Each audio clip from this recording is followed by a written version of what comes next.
Hey, everybody, welcome to The Blacklist. This show is all about how the elite rose to power. Right now, we're live at Blue Wire Studios, and we have my man, Shawn Sharma. Shawn, please give us an introduction about who you are, what you do, and we'll take it from there. It's a pleasure to be here. So I started off from rags to riches, grew up in a trailer park in the middle of nowhere, Alabama. Both my parents were immigrants from India. My dad was a doctor in India. My mom was a college professor. And they left all that behind to chase the American dream. Coming to America, you know, they were homeless in the beginning. They didn't really know how the system worked. They didn't know how to get jobs. Their degrees didn't transition over. My mom actually ended up getting disabled really early on in a medical accident. So, you know, she's been eating out of a tube for probably 35 years.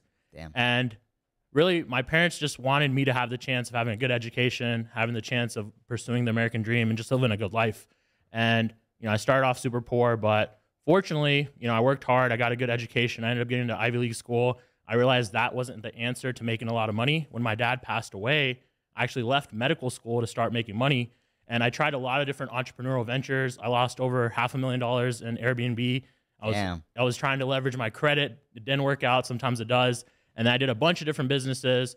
And now my companies do over 8 figures a year. I have businesses in the funding space. I have a credit monitoring service. We do credit repair. We help people with their brands. We help people with marketing. And I'm real big on social media now. I have over 3 million followers. And we help people literally start where I was at, get good credit, use it to fund their business, fund their idea, and then even market and scale their brands once they're already making money. So kind of doing a lot of stuff, but you know, at least I can say I've literally made my parents' sacrifices worthwhile. So that's kind of the big thing for me. Amen. Dude, well, let's touch on that. You said you have so many businesses. What systems and operations do you have in place to kind of manage all of those? Because, you know, as you know, the CEO, it's already hard running one business. Absolutely.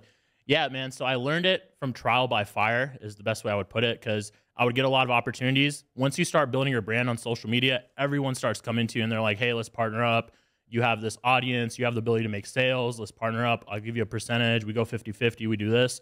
And the thing is you quickly realize unless you have a system in place and unless you have a team in place, you can't take these opportunities and actually have them mature into what they're going to be. So the big thing I like to do is I try to master whatever it is I'm trying to do. So let's say it's marketing. Right now, I have a lot of different marketing agencies that I send clients to, whether it be for press, just like yourself, which I know you're crushing in the press field, whether it's ads, whether it's, you know, videography. And what I'll do is I'll make sure I'm a subject matter expert in that area. I need to know enough in order for me to be able to, you know, pitch clients, oversee the operation. But what I do is I try to master whatever it is. That's the number one thing. A lot of people want to make money and do a lot of businesses, but they're not a master in any of them. You don't know how to do everything in either one of those businesses. So first thing, you master it. Second thing, you delegate. So you have to have a team. A lot of times I see other people and they try to go cheap on their team. They try to get VAs. They try to underpay people. And when you underpay people, you're going to get underperformance, right? So I don't care if someone has 50% equity in the business, right? If that means they're going to take over the business, be the quarterback, and generate a lot of revenue for me, right? And the third thing I try to do, guys, is I let the opportunity mature. Not every opportunity is going to work out, right? So a lot of people, they're so tied to see something succeed, but sometimes, you know, I might go through a business opportunity and if it doesn't work out, it doesn't work out. I move on, right? I don't get tied to it. And that lets me run multiple businesses because, you know, I might start 20, 30 companies, 3, 4 of them work out, and those are the ones I'm running with right now. Yeah. How long do you allow them to like mature? Because there is a point in time where like, you know, people are not making money for 2, 3 years. Absolutely. And like, oh, I'm just kind of waiting, you know? Yeah, I think it's industry specific, but a good example I'll give you is in 2018, I started building my social media up, and I knew it was going to be something that was going to make me a lot of money. I knew people that were making millions of dollars from their social media, selling, you know, all kinds of services, products, doesn't matter what industry you're in, you can make a lot of money on social. Yeah. But in 2018, you know, when I started, I wasn't making any money from it. 2019, I was making no money from it. And so because I knew the industry, I knew other people in there, I knew, okay, it could take 4 or 5 years for me to make $1. So let me just stick with it. So I think it's industry specific. You got to look at the other people in your industry. If there's people that are making money in 6 months, a year, and you've been doing it for 5 years, maybe it's time to, maybe it's time to quit that, right? Yeah. Maybe you're just not good enough to do it, right? So that's good. And how do you determine what percentage of equity you get in the businesses that you kind of help start, you know, based off of your industry? And yeah, I mean, I think usually, you know, I'm a very fair person. I make it based off of, you know, at this point, a lot of it is impact. So I might not do the day-to-day work, but me making intros. For instance, today I was on a phone call with our credit monitoring service we have called Credit Labs. And I literally linked in a person that was the #1 lead generator for one of the biggest mortgage companies 5 years ago. Yeah. So that there's just impact there. Like that introduction could lead to millions of dollars in revenue.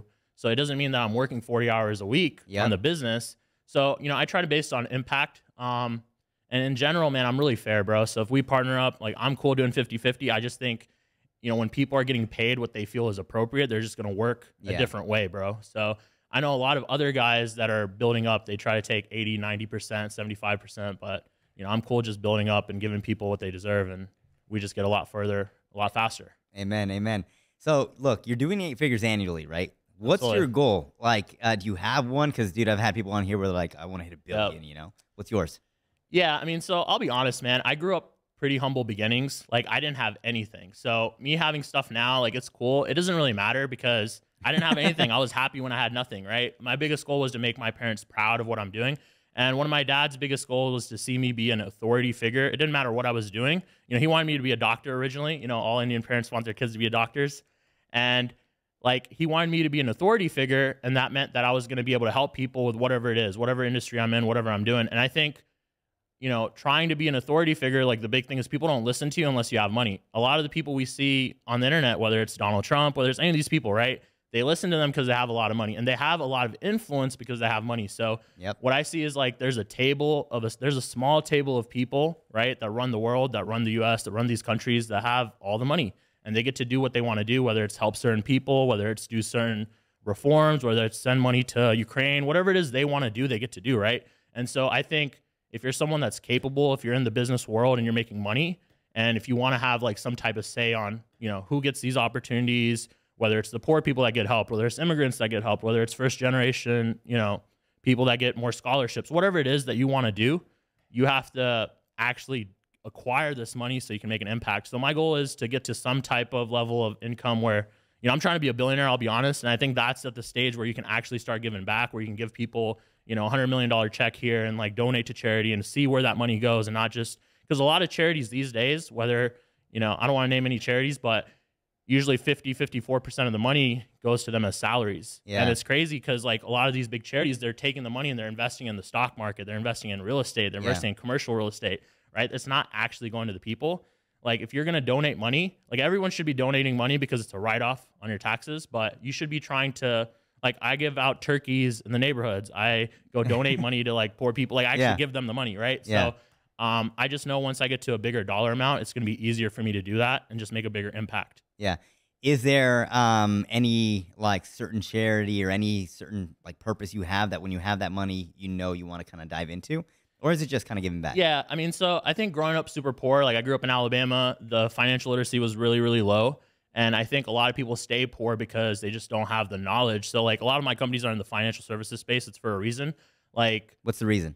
Yeah, because so when I was growing up, you know, we didn't have the financial literacy. Like, so if you look at any of these banks, right, they generate $100 million in overdraft fees, right? And they'll reorganize your transactions to give you the overdraft fee. Yeah. Right. And the interest rates you're getting are crazy. And like, we just are not educated on, you know, people don't know they can get 0% credit. They don't have to pay back. They don't have to pay any interest for 12 months. It doesn't report on your credit report. So when you max it out, it doesn't lower your credit score. And you can actually use this to go start a business. Right. Right. Like we're just not educated on a lot of these things. And I think that's what holds back our community as like minorities in general. So, you know, my goal is to kind of, you know, bridge that gap, give education to these people. Right now, you know, I sell a lot of courses, do a lot of consulting stuff, but, you know, at a certain dollar amount, man, I'm going to be doing it for free. So I just want to help people, and I want them to, you know, really have the opportunities that like I was able to figure out the hard way.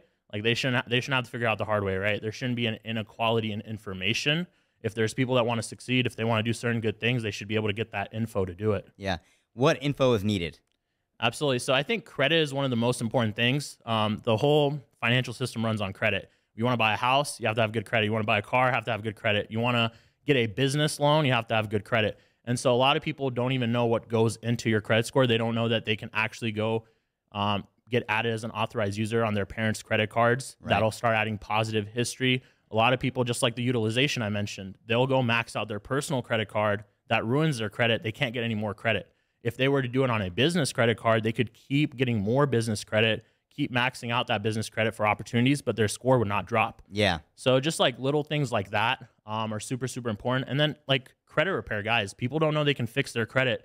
When I started my first business, I was doing Airbnbs. I had like 30 Airbnbs. I thought I was pretty hot shit. Like, you know, it was 2015. Man, dude, we were running it up. And long story short, man, I ended up going $500,000 in debt. I had some bad partners, didn't have contracts. We got evicted at some of these, but I paid back those loans. I was paying like 18, 24% interest. Yeah, I was struggling. insane, I was dude. making money. Every month I was paying $5K. The interest was like $7, $10K. And I didn't know I could just like settle with these companies. I didn't know if I told them I was in hardship, they would put me on a payment plan at 0% interest. Yep. I didn't know that I could settle for 20% on the dollar if I didn't have the money to pay it. I didn't know I could go to a credit repair company. And a lot of these credit repair companies, what they do is there's laws in place, such as the Fair Credit Reporting Act. Anything that's on your credit report, there has to be proof that it is actually yours. Yeah. And a lot of times when these debts get sold off, so for instance, if I have a debt with Chase Bank, it gets sold off to a debt collection company. A lot of times legally, the debt collection company is not the one that has the contract with me. Yeah. Right? It's a very much gray area, selling debt to someone else. Right. And so all a credit repair company is doing is they're sending out the legal credit repair method, right? They're sending out a dispute on your behalf and they're saying, hey, can you actually validate that this belongs to my client? Like, did he sign a contract with, you know, Recovery Associates? Like, I thought this account was with Chase. And a lot of times Recovery Associates will be like, well, yeah, we don't really have that. So we're out of luck. So, and then it falls off of your credit. Now you have good credit. Now you can go, you have a brand new start, right? So I think the biggest thing in America is everyone gets a second chance, but I think when you're poor and you're a minority, you just don't know how those second chances work. And you get scared and you're like, man, I'm in debt. I can't do anything. But there's a lot of things that you can do. I mean, even these debt reconsolidation companies, like they take advantage of that and they'll go ahead and they'll pay off those. They'll restructure your stuff because they know how the system works. You don't. Right. And then they'll make money on top of you. So it's just crazy, man. But I'm glad the space I'm in because I know I make such a great impact. I have people all the time, every single day, reach out how we help them get into a house, how we help them get into an apartment. Their kids are now no longer living in their mom's basement. Like they're doing, you know, just living a great life. And I think financial services, man, like, and financial literacy is going to be what's going to kind of be the great equalizer for people that are minorities and struggling. Because once you get that financial education, once you get that financial literacy, you can honestly have, you know, a lot of the same opportunities that people have that are, you know, starting off with a lot more, you know, privilege than you. Just with your credit, like I said, anyone that's watching this podcast right now, right, within 12 months, you get $100,000 in 0% credit. Use that to go pursue whatever business opportunity you want. And it's not your money. It's the bank's money at the end of the day. I was on a call with someone the other day, and we were talking about how important it is to be able to be your own bank, right? So like Apple, they're their own bank. They partner up with Goldman Sachs. Anyone that wants to buy an iPhone, right, they can finance this for 24 months on the Apple credit card, right? Because they partner with Goldman Sachs. But, you know, a lot of people, they don't understand that if you're starting that business and you got to put up $10,000 to get this storefront or buy this inventory or set up a whatever type of store online or website, you're not really having to use your own money, right? It'd be a lot if it was $10,000 you had to pay, but what if the bank has to pay it? Yeah. What if you only had to pay $90 a month to start your business? That'd be killer. That'd be great. And guess what? You don't even have to pay back the loan. When you make sales, your customers pay back the loan. Yep. Right. So it's just like a mindset shift you have to make. And I think a lot of people don't have that mindset. And that's why they struggle to take advantage of opportunities. Whereas guys like me and you, we just get all the opportunities and we're continuing to take advantage of them. But it wasn't always this way, right? We had to shift our own mindset to be able to be on this side of the game. And I want all the people that are listening to this, you guys can really do this too. Like all you guys have to do is just understand that if we're doing it, if one man can do it, you guys can do it too. That's all it comes down to. Yeah. Now, a big part of the show is about how, you know, the elite kind of rose to power. I want to get into, like, well, both how you rose to power. Like, if financial literacy, there's a ton of things. There's insurance, there's credit, there's taxes, there's so much stuff. There's, like, profit first, like how you manage your money. For the people listening, what would you say is one thing that helped you in the financial literacy space? I can't even talk. You know what I'm trying to say. Absolutely. In that Financial space, literacy. Yeah. And how do you stay in power? Because a lot of people can make a lot of money and then they, you know, dive deep. Absolutely. Two great questions. So I think starting out, credit was a big advantage. For whatever reason, I understood. So actually, this is how the whole story began. So I was in college and I went to college at Cornell. It's a really good school, but it's in Ithaca, New York. So when I was flying home for breaks, I would fly from Ithaca, a small airport, to Syracuse, to Atlanta or Charlotte. Then I'd fly to Alabama. And the flights, because, you know, there's all these small airports, not many people taking these flights. The flights would be $1,500, $2,000 on Thanksgiving. My parents were getting like $600 a month. So Yeah. I'm like, man, like, yeah, my parents paid this $2,000, but I can't keep coming home like this. This is crazy. Yeah. And like when you're that poor, you kind of like have the stress of your parents because you realize like how they're struggling. You're like, man, what can I do to like help this situation? And yeah, I was starting to make money. I was doing some side hustles in college. And then I quickly realized that a lot of people, they travel and they go all over the world for free. They go to Maldives, they take these crazy vacations, and they don't pay anything for it because they use credit card rewards. And then I realized, well, if they're doing that, I should be able to do the same thing and go home for college breaks. And so I started literally getting these credit cards, and I started getting these points. And back then it was really easy, man. You could apply for like an American Airlines credit card.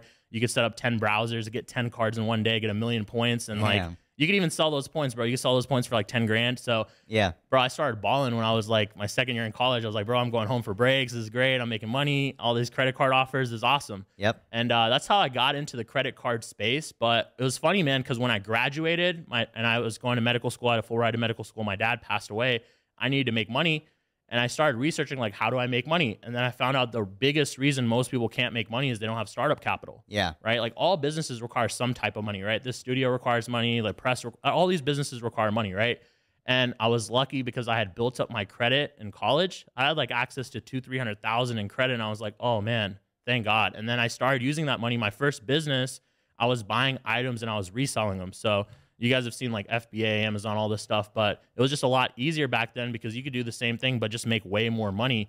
So I started flipping items, and I would also make money on the credit card. So there was credit cards that would give you 5% back. So if I'd go buy $100,000 in stuff and I could flip it for the same money, I'd still make 5K on the points. Yep. Right. And so that was my first business, and it was honestly a grind.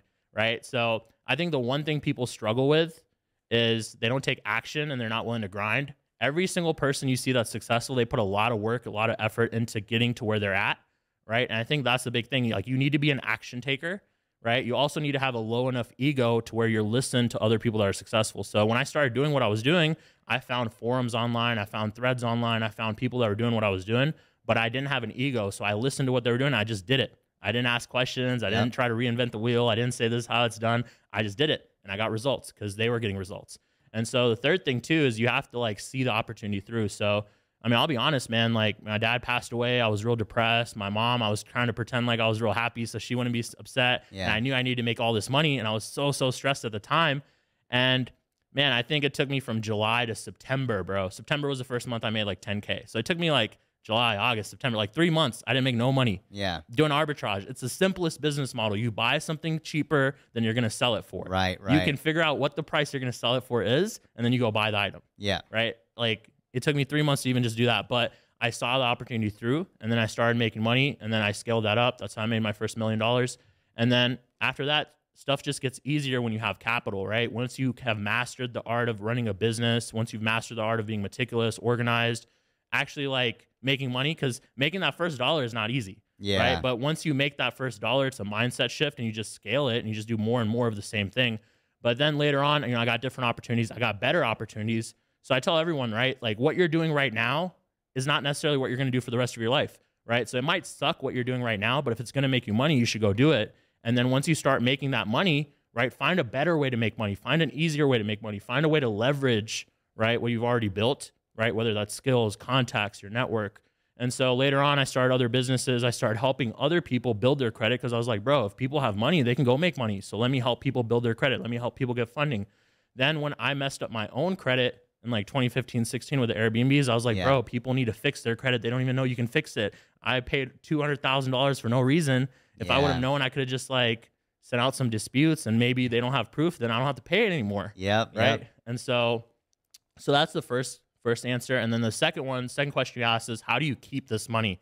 So I think the biggest thing people like struggle with is once they get this inflow of capital, they want to just spend it all. Yep. And I did that too. Like, I think almost all the millionaires I know, they made their first $1 million, they blew it all, went to zero, then they made it again. And usually the second time, they keep it. They keep it. Yeah. Some people I know, they've lost it 4 or 5 times. They keep going through a cycle. I'm like, bro, you got to calm down this time. Yeah. Right. But I think you have to either be able to learn from someone else. And like the biggest advice I'll give you guys is once you make that first amount of money, whether it's 10,000, 100,000, $1 million, understand, like really understand like what your goals are in life, because you're not going to get that mansion with 10K. You're not going to retire your parents with 10K. You're not going to like do all these crazy things with 10K. So you got to understand, like, should I even really blow this 10K?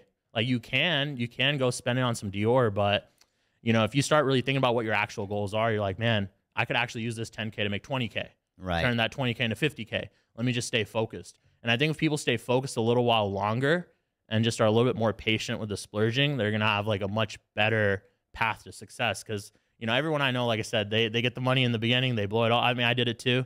But I think it's just part of the process, whether you do that or you just learn from one of us and you take our experience and don't do that. But other things I would say too, for keeping your money, you guys have to have a team. You guys have to have an accountant. You guys have to have someone doing your taxes. You have to have someone you have to have a lawyer, guys. A lot of people, they lose a lot of their money because they get sued and they don't have the proper legal, and it doesn't cost a lot, right? It only costs a few $1,000s to get a good lawyer. It only costs a few $1,000s to get a good CPA. It only costs a few $1,000s to get a PR person to protect your brand. But you guys need to start having a team of people that are responsible for keeping the ship afloat, right? If you're the only captain, right, who's watching the ship when you're asleep? It could sink, right? Yeah. So you need to have other people that are like, oh, we need to keep this afloat. And it's okay to pay them, because at the end of the day, they're looking out for you. So how do they go ahead and find you so they can pay you? Because obviously you know your shit. Yeah, absolutely, man. So just hit me up on Instagram at Shawn Sharma. The other thing I'll say too is, you know, we launched our credit monitoring service. It's creditlabs.com. So if you need to check your credit score, go on there, sign up. If you want to be an affiliate, you want to make a big commission, just sending us clients so they can check their score.